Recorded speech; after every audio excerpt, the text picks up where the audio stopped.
Hello everyone, it has been a while since we've opened up some Magic the Gathering, but now Innistrad is out with Crimson Vow, and we have the commander decks. As always, it doesn't fit in the screen, so let's just open it up, shall we? We have the, what's it called? Vampiric Bloodline to start off with. I got them both, so there is a bit more magic on the way. Now, I've heard there is like a version for sale that actually gets rid of all this cardboard. Well, I have not seen it in the Netherlands, so please bring it to Europe as well. There we have it, one deck box with a commander deck. And because this is in here, we can tell that you can actually sleeve it and put it in this box. So we have one little booklet, again, as always, with some information about Magic and the decks. We got a life counter, one that no one will probably use, unless you are a new player and you don't have the dice for it. Yeah, dice are way better. Alright, so we have two packages here. The first one contains Strefan, the Maurer progenitor. For 4 mana, it has Rakdos colors. It is a 3/2 flying, and at the beginning of your end step, create a blood token for each player who lost life this turn. Okay, cool. And whenever Strefan attacks, you may sacrifice 2 blood tokens. If you do, you may put a vampire card from your hand onto the battlefield tapped and attacking. It gains indestructible until the end of the turn. Alright, oh, and the tokens are in this pack as well. Okay, well, I haven't... Oh, this is the thick card. Oh, they're still doing that. I've only seen this in Strixhaven, so I have no clue about the rest. So we have a blood token here. For 1, you can discard a card, sacrifice it, and and draw a card. Get a whole bunch of these, and then we have on the other side vampire tokens. And am I correct in saying that they're white and black? I think so. Yeah, they have lifelink and are 1/1. Then we have bats, 1/1 flying, just black, and new treasure tokens. Cool. All right, pretty nice. And another vampire. All right, that's our commander. Oh, and there he is in the regular form, because that one is a thick card, so you cannot shuffle it into your deck without it being, well, recognizable on touch when you draw one of these. All right, so and we have another foil here. We have Timothar, the Baron of Bats. For 6 mana, we have a Vampire Noble with Ward. Discard a card. It's a 4/4. I have seen Ward somewhere before, but I don't know where. Was it in Strixhaven as well? I cannot even remember what it does. I have not played Magic in a long time. Whenever another non-token vampire you control dies, you may pay 1 and exile it. If you do, create a 1/1 black bat creature token with flying. It gains when this creature deals combat damage to a player, sacrifice it, and return the exiled card to the battlefield tapped. Cool. Right. Next up we have Crossway Troublemakers. For 6 mana, it's a 5/5, and attacking vampires you control have Death Touch and Lifelink. Whenever a vampire you control dies, you may pay 2 life, and if you do, draw a card.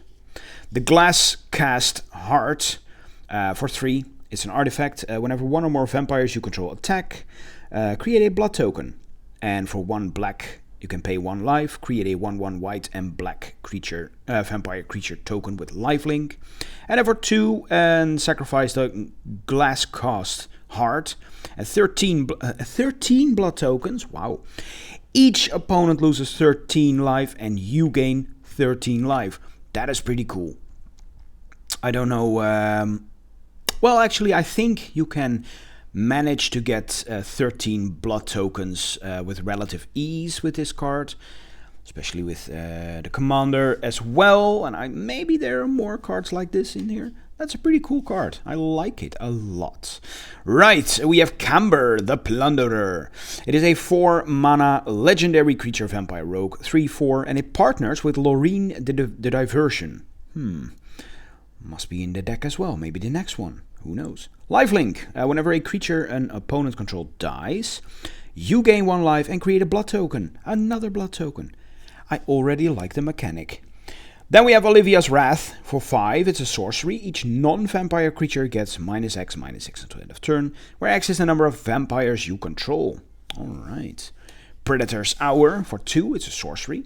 Until the end of the turn, creatures you control gain menace. Whenever this creature deals combat damage to a player, exile the top card of that player's library face down.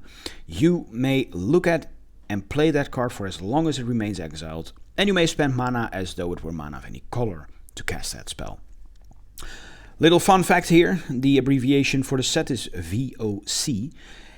I am Dutch, and this brings me great pride and joy to see the VOC return at long last.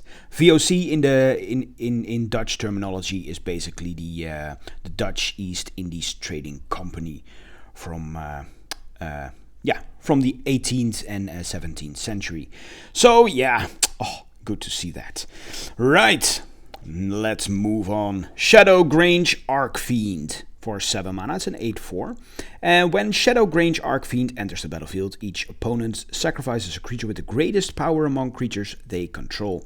You gain life equal to the greatest power among creatures sacrificed this way. Madness 3, pay 8 life. Arterial Alchemy. For 3, we have an enchantment. When it enters the battlefield, create a blood token for each opponent you have. There you have it. That's already a couple of blood tokens. Blood tokens you control are equipment in addition to their other types, and have equipped creature gets +2/+0, and equip 2. Okay, that is really that is pretty cool. I like it. Ooh, Imposing Grandeur. Look at that festivity. Oh, that looks fun. I have been told, I have not done any research on this set whatsoever. This is all new to me. And I have been told that the whole theme of the set is about a wedding. A vampire wedding. How awesome is that? So I may actually go ahead and buy either the complete set or just a booster box or something. I don't know. I just want to have this set. It looks great. Well, theme-wise, at least. And I love theme-wise things. That's why I hated Ikoria. Oh, bleh. Right, let's move on. Imposing Grandeur. 5 mana for a sorcery. Each player may discard their hand and draw cards equal to the greatest mana value of a commander they own on the battlefield or in the command zone. There is Loreen the Diversion. For 3 mana, it's a partner with Camber the Plunderer, as we have seen. First strike, and for 2, sacrifice an artifact or creature. Goad target creature. 3/3. Goad is back. Nice. Markov Enforcer. For 6 mana, 6/6. When it or another vampire enters the battlefield under your control, Markov Enforcer fights up to 1 target creature an opponent controls. Whenever a creature dealt damage by Markov Enforcer this turn dies, create a blood token. More blood tokens. Midnight Arsonist. For 4 mana, 3/2. When it enters the battlefield, destroy up to X target artifacts without mana abilities, where X is the number of vampires you control. Oh, that is a great, great card. Scion of Opulence. For 3 mana, it's a 3/1, and whenever Scion of Opulence or another non-token vampire you control dies, create a treasure token. Then for 1 red, sacrifice 2 artifacts and exile the top card of your library. You may play that card this turn. Then we have Sinister Waltz. There we go again with the wedding. For 5 mana, it's a sorcery. Choose 3 target creature cards in your graveyard. Return 2 of them at random to the battlefield and put the other on the bottom of your library.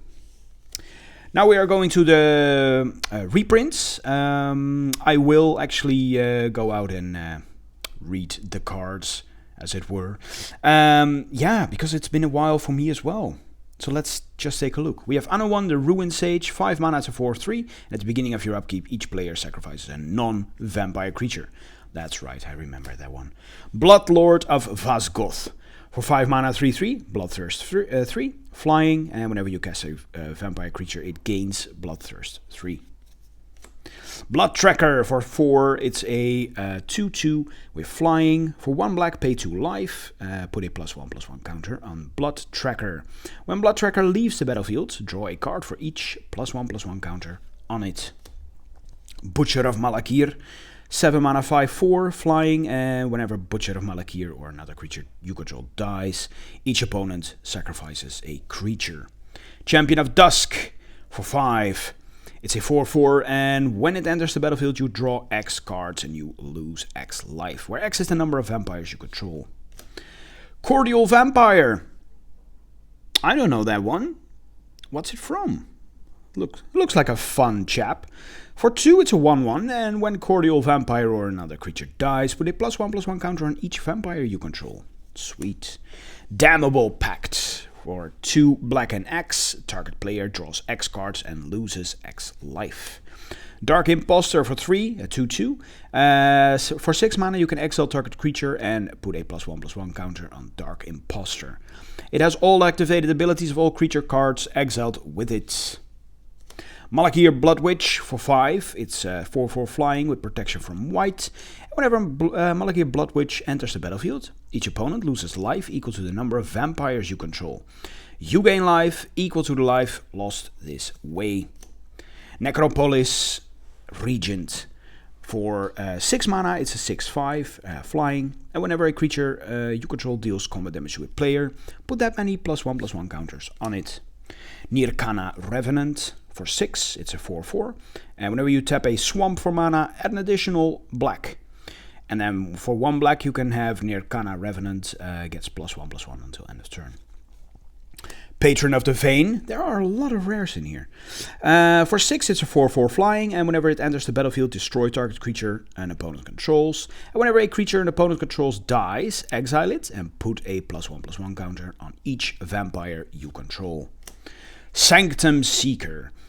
For 4 mana, whenever a vampire you control attacks, each opponent loses 1 life and you gain 1 life. 3/4. Then we have a Stromkirk Condemned. For 2, it's a 2/2. Discard a card, and vampires you control get +1/+1 until end of turn. Activate only once each turn. Underworld Connections. It's an aura, Enchanted Land, and Enchanted Land has tap, pay 1 life, draw a card for 3. Alright, then we go to the red cards. Agnes Ravager for 3, it's a 3/3. Agnes Ravager attacks each combat if able. Whenever Agnes Ravager attacks, discard your hand, then draw 3 cards. And that Madness 2. Avacyn's Judgment for 2, it has Madness X and red. Avacyn's Judgment deals 2 damage, divided as you choose among any number of targets. If this spell's Madness cost was paid, it deals X damage divided as you choose among those permanents and or players instead. Blasphemous Act, of course, staple in red by now.